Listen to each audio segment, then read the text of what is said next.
नमस्कार, मैं Amrendra Tiwari all time public India पे आप सभी का स्वागत करता हूं। दोस्तों, राज्य में संक्रमण की संख्या 107 से अब बढ़कर 111 पहुंच गई है। 4 नए संक्रमण के मामले आए हैं और इसमें से 3 मामला जो है वो रांची से ही जुड़ा हुआ है।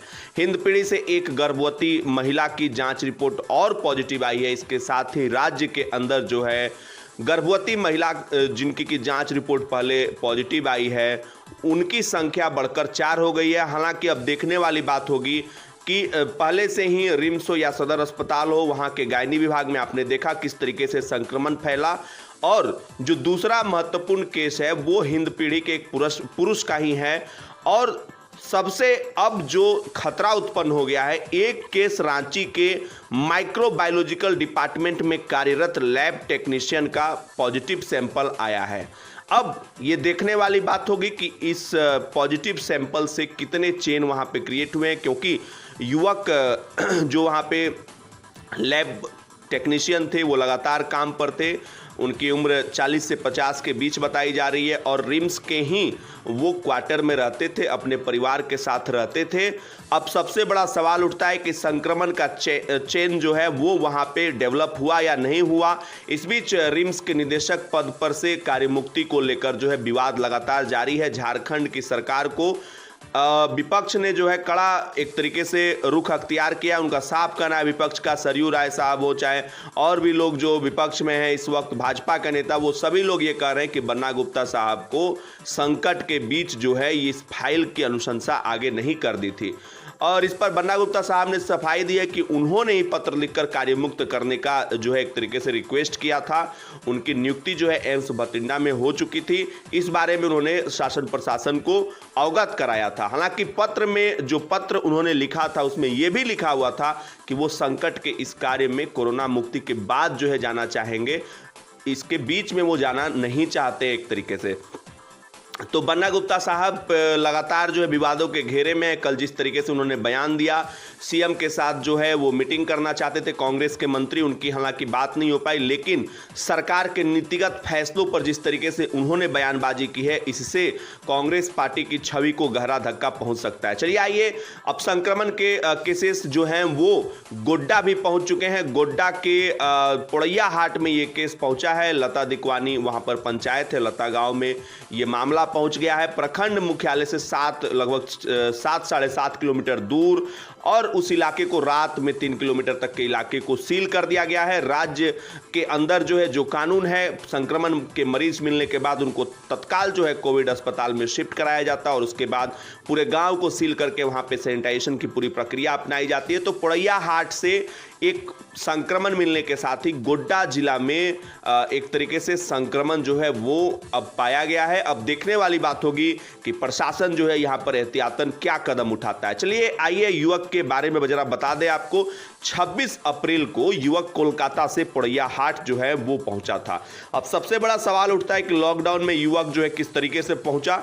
यहां पर प्रशासन की नाकामी साफ दिख रही है। और दूसरा जो सबसे महत्वपूर्ण सवाल है कि जब 26 अप्रैल को यहाँ पे वो लौटे थे तो सैंपल्स जो उनके कलेक्ट किए गए, क्वारंटाइन किया गया, उसके बाद क्या जो जांच है उसमें और तेजी नहीं दिखाई जा सकती थी, ताकि एक तरीके से जल्द जांच आ जाए। हालांकि पीएमसीएच में उनकी जांच हुई धनबाद के, और वहां से जो सैंपल्स की रिपोर्ट आई है वो पॉजिटिव आई है। इसके बाद एक तरीके से गोड्डा जिला में भी संक्रमण का पहला मामला मिल गया है। हालांकि प्रशासन मुस्तैदी के साथ प्रशासन ने रात में ही गाँव को सील करा दिया और वहाँ पर लगातार जो है अब और ज़्यादा उनके कॉन्टेक्ट ट्रेसिंग की बात होगी और जो तमाम तरीके के जो एहतियातन कदम उठाए जाते हैं, सैनिटाइजेशन की बात होती है, अब वो लगातार जो है आज वहां पे जारी होगा। इस बीच गोड्डा के डीसी ने बाकी जगहों के लिए सतर्कता विशेष रूप से बरतने का आदेश दे दिया है।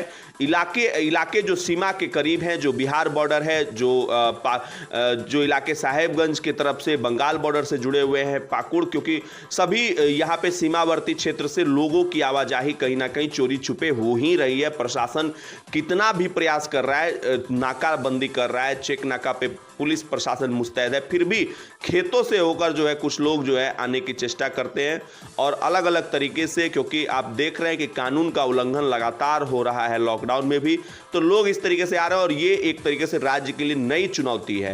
हालांकि सीमावर्ती क्षेत्रों में कल ही जो है आपने देखा कि लगातार मुख्यमंत्री कह रहे हैं कि सीमावर्ती क्षेत्रों में जांच बढ़ाई जाए, इसके लिए एक एक और मशीनें लगाने की बात हो रही है। लेकिन अब सबसे बड़ा सवाल यह उठता है कि जब जांच ज़्यादा से ज़्यादा होगी और बाहर से जब मजदूर आएंगे तो लोड और बढ़ेगा, उस वक्त के लिए शासन प्रशासन को अभी से ही तैयारी शुरू कर देनी चाहिए। शायद पहले तैयारियां की गई होती, स्वास्थ्य महकमे में भी मशीनें जो है पहले बिना संक्रमण के पहले ही इस तरह की व्यवस्था की गई होती, तो आज ये दिन देखना नहीं पड़ता। तो ये कुछ बड़े महत्वपूर्ण अपडेट थे। अब चलते हैं, अगला जो महत्वपूर्ण अपडेट है वो बाहर से बसेस से लोगों को लाने को लेकर है। आज बड़ी अहम मीटिंग होने जा रही है। कल कोल्हान प्रमंडल और पलामू प्रमंडल के जनप्रतिनिधियों से बातचीत करते हुए हेमंत सोरेन साहब ने वीडियो कॉन्फ्रेंसिंग के माध्यम से सभी जनप्रतिनिधियों को एक तरीके से ये आशा दी कि हर हाल में सरकार जो है बाहर फंसे हुए मजदूरों को, बाहर फंसे हुए छात्रों को लाने के लिए प्रयत्नशील है। हालांकि कांग्रेस जो है, कांग्रेस पार्टी के 4 जो मंत्री की बैठक थी, उन्होंने ये प्रश्न उठाया कि एक तरीके से अव्यवहारिक लगता है बसेस से लोगों को लाना, तो सरकार से स्पेशल ट्रेन चलाने की मांग की जाएगी। हालांकि बिहार में भी आपने देखा कि नीतीश सरकार ने हाथ खड़े कर दिए हैं। नीतीश सरकार का साफ कहना है कि बसेस से वो लोगों को नहीं ला पाएंगे, केंद्र सरकार जो है स्पेशल ट्रेन चलाए। तो झारखंड में भी जो अपडेट होगा इससे रिलेटेड हम लगातार आप तक पहुंचाते रहेंगे। ऑल टाइम पब्लिक इंडिया पे जो भी नया अपडेट आएगा वो जरूर हम आप तक पहुंचाते रहेंगे। एक बार कोरोना केसेस की बात कर लेते हैं। 81 केस जो है अभी इस वक्त रांची से है और उसके बाद 10 केसेस बोकारो से, पलामू हो गया, पलामू, हजारीबाग और गढ़वा, यहाँ से 3-3 केसेस हैं। सिमडेगा हो गया, धनबाद हो गया, गिरिडीह हो गया, यहाँ से 2-2 केसेस हैं और जामताड़ा से 2 केस है, देवघर से 2 केस है और अब गोड्डा से एक और केस मिल चुका है। तो मरीजों की राज्य में कुल संख्या हो गई है 111। 4 और केसेस मिलने के बाद जो है हड़कंप एक तरीके से स्वास्थ्य महकमा में मचा हुआ है और जो भी अपडेट इससे रिलेटेड आएगा हम जरूर आप तक पहुंचाते रहेंगे। इस वीडियो को देखने के लिए बहुत बहुत शुक्रिया आप सभी का। वीडियो अगर अच्छी लगी तो दिल से इसको लाइक कीजिए, आपकी लाइक सीधे मेरे दिल तक पहुंचती है।